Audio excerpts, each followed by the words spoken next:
Assalamualaikum warahmatullahi wabarakatuh. Bismillahirrahmanirrahim. Alhamdulillah jumpa lagi dengan kami Musdi 212 channel Bang Semangat Lama. Pada kesempatan kali ini, video yang ingin kami bagikan mengenai cara pelaporan SPT tahunan pribadi di Kontik untuk karyawan swasta ASN TNI Polri tahun 2025. Oke, Bapak Ibu, sebelum kita mulai praktikkan langsung simulasinya, di sini ada catatan. Yang pertama, pastikan nantinya Bapak Ibu sudah mendapatkan bukti potong. Singkatnya, untuk bukti potong ada dua jenis. BP A1 berasal dari swasta, contohnya karyawan dan pegawai swasta. BP A2 berasal dari instansi pemerintah, contohnya ASN, P3K, PNS, TNI, Polri, dan sejenisnya.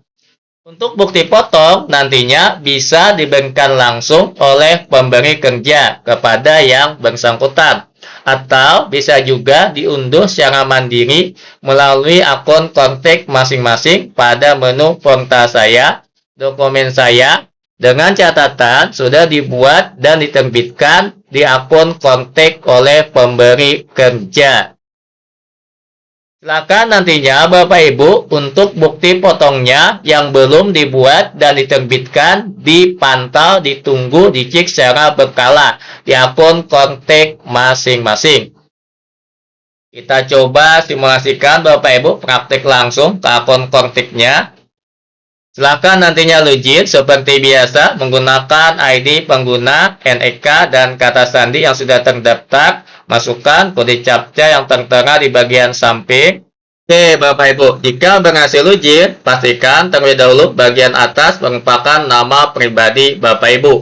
Sebelum kita membuat SPT tahunan, kita coba contohkan terlebih dahulu cara mencek atau melihat bukti potong BP A1, BP A2.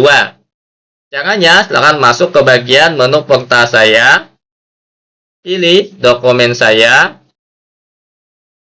Oke, pastikan nantinya Bapak Ibu coba lihat di bagian dokumen di sini, di bagian sisi kanannya, jika ada tulisan hasilkan dokumen, silakan klik jika menggunakan bahasa Indonesia. Jadi diklik nantinya jika ada tuliskan hasilkan dokumen. Berikutnya Bapak Ibu tinggal klik tanda replace.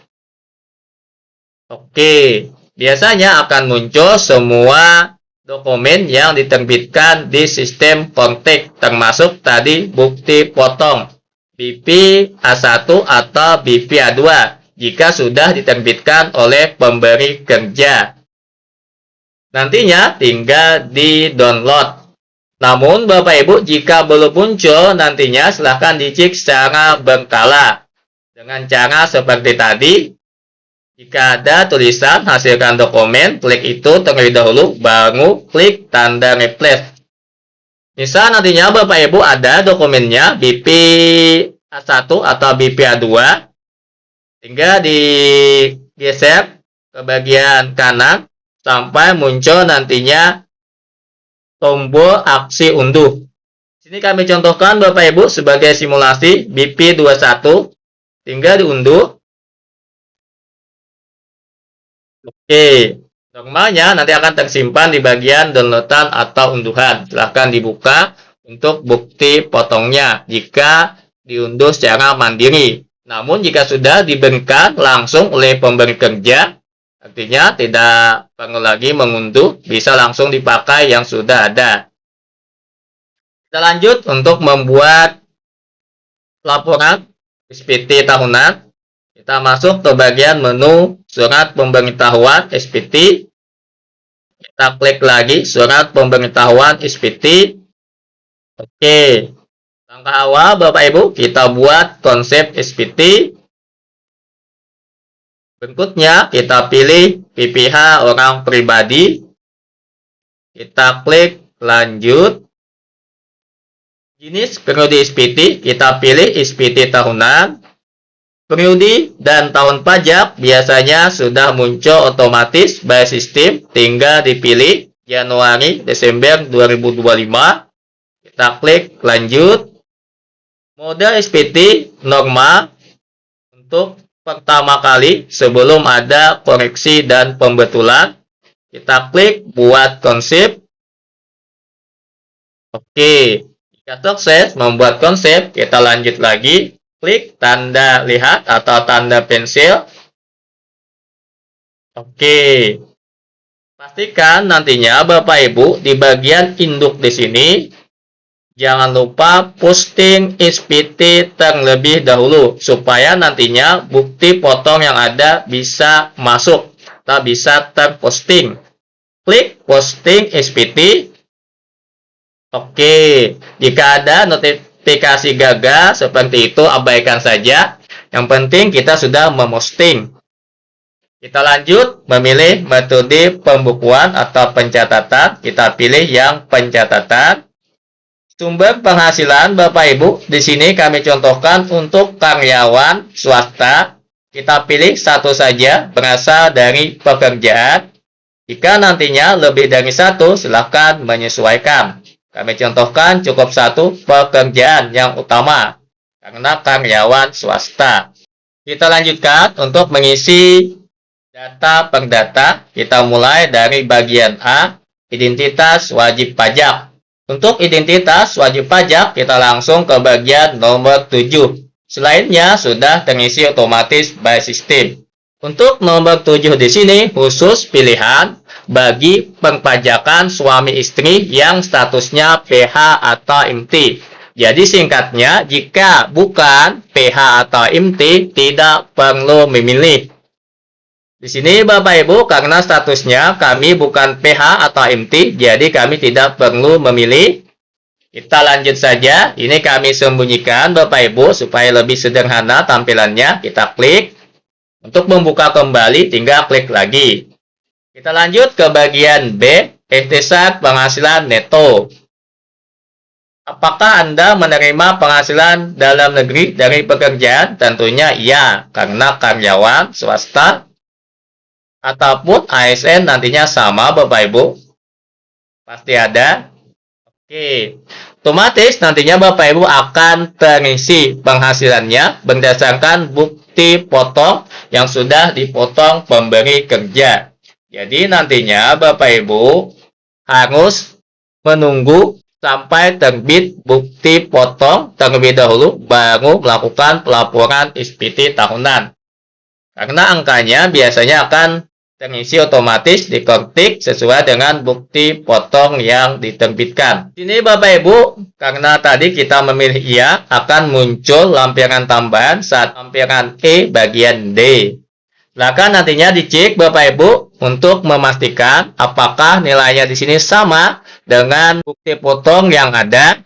Untuk lampiran E bagian D, untuk mencek lampiran nantinya ke bagian atas Bapak Ibu. Jadi nanti dilihat Bapak Ibu dengan bukti potong yang ada apakah nilainya sama. Coba kita contohkan di mana nantinya letaknya.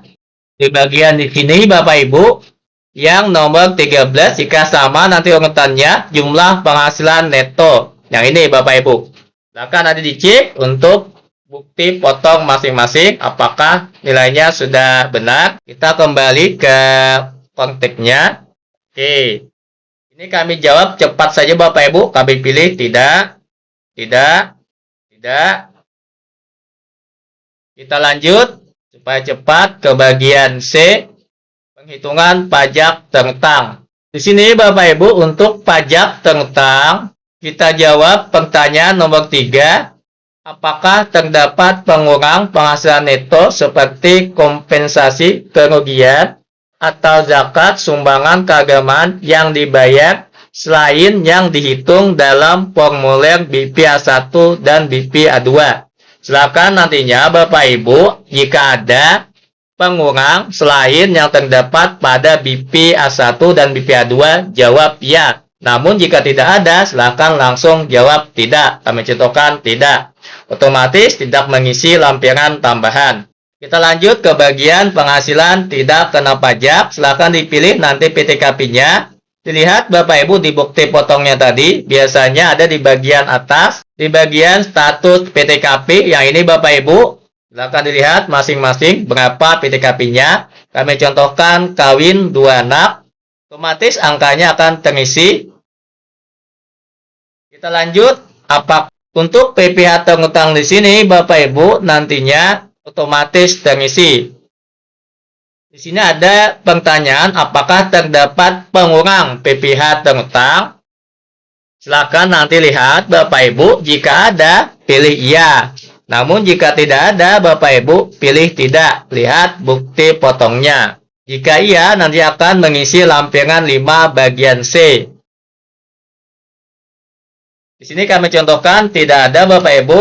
Nanti lihat di bagian bukti potong di sini apakah ada nantinya pengurang PPh terutang. Silakan dilihat nanti Bapak Ibu, biasanya di angka penghitungan PPh pasal 21, silakan nanti dilihat apakah ada. Jika tidak ada Bapak Ibu jawab tidak. Kita lanjut ke bagian kredit pajak. Oke, di bagian kredit pajak di sini Bapak Ibu 10A biasanya sistem melakukan deteksi otomatis. Kita contohkan untuk 10A, apakah terdapat PPh yang telah dipotong atau dipungut oleh pihak lain? Kita jawab terlebih dahulu tidak.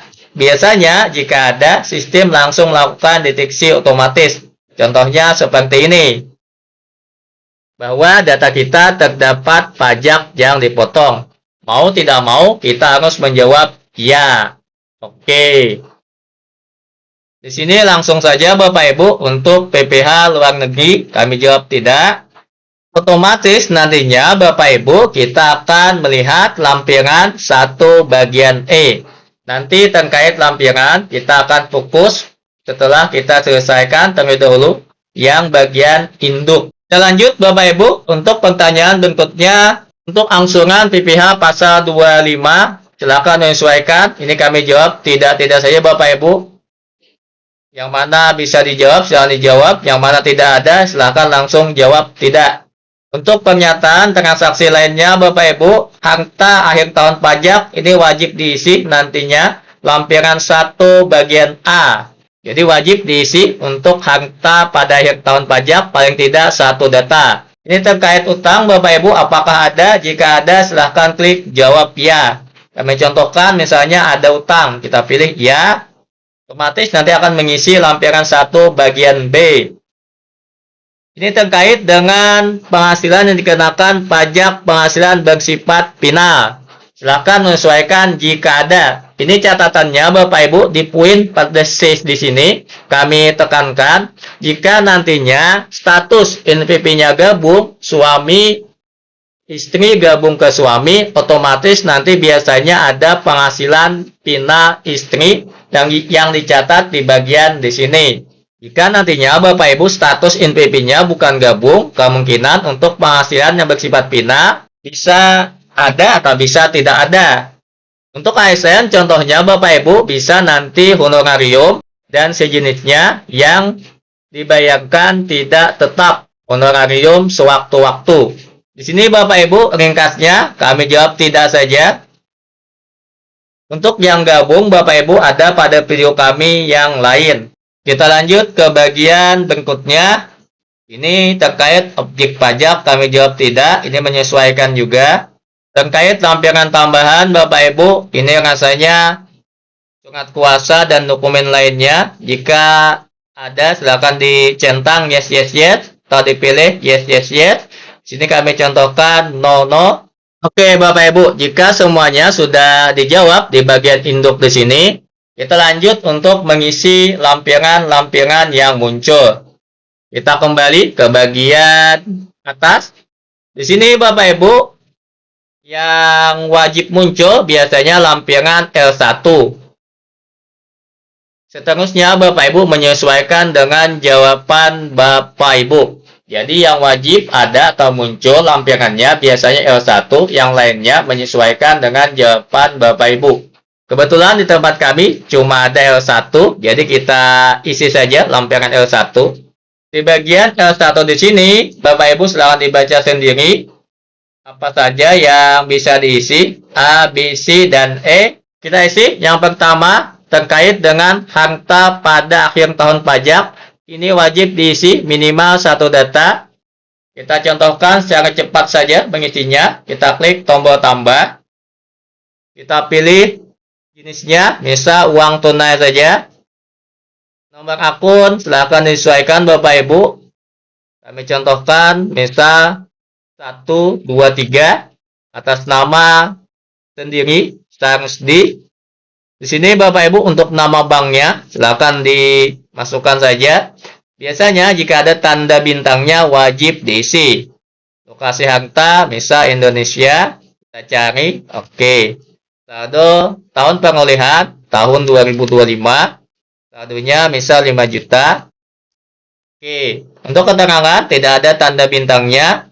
Sifatnya menyesuaikan. Sini kami simpan saja tanpa keterangan. Oke, yang penting bisa tersimpan. Piutang Bapak Ibu, jika ada ini khusus piutang, bukan utang. Kita lanjut. Investasi jika ada silakan ditambahkan. Harta bergerak jika ada bisa ditambahkan. Tinggal klik tombol tambah. Isiannya kurang lebih sama seperti harta tunai tadi.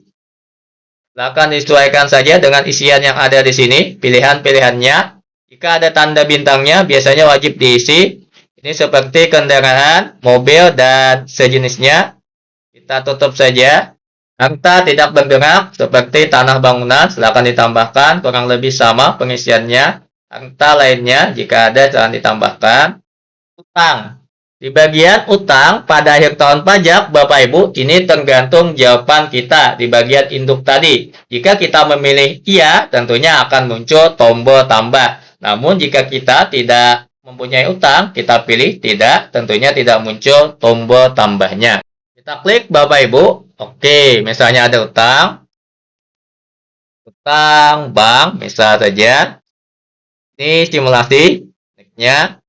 Nama misal BRI, kita cari Indonesia, tahun pinjaman 2025, saldonya misal 15 juta. Keterangan sifatnya menyesuaikan, opsional, tidak ada tanda bintangnya, bisa langsung disimpan. Oke, misalnya ada utang Bapak Ibu, seperti itu. Untuk daftar anggota keluarga biasanya masuk secara otomatis Bapak Ibu by sistem. Di sini kebetulan tidak ada daftar anggota keluarga yang menjadi tanggungan. Biasanya otomatis by sistem. Oke, di sini Bapak Ibu penghasilan neto dalam negeri silakan nanti dilihat disandingkan dengan bukti potong yang ada apakah sudah sesuai apa belum. Ini bisa dihapus jika nantinya tidak sesuai dan ditambah secara manual. Sekali lagi kami ulangi, untuk penghasilan neto dalam negeri bisa disesuaikan jika tidak sesuai dan bisa ditambah secara manual. Oke, begitu juga dengan bukti pemotongan PPh Bapak Ibu.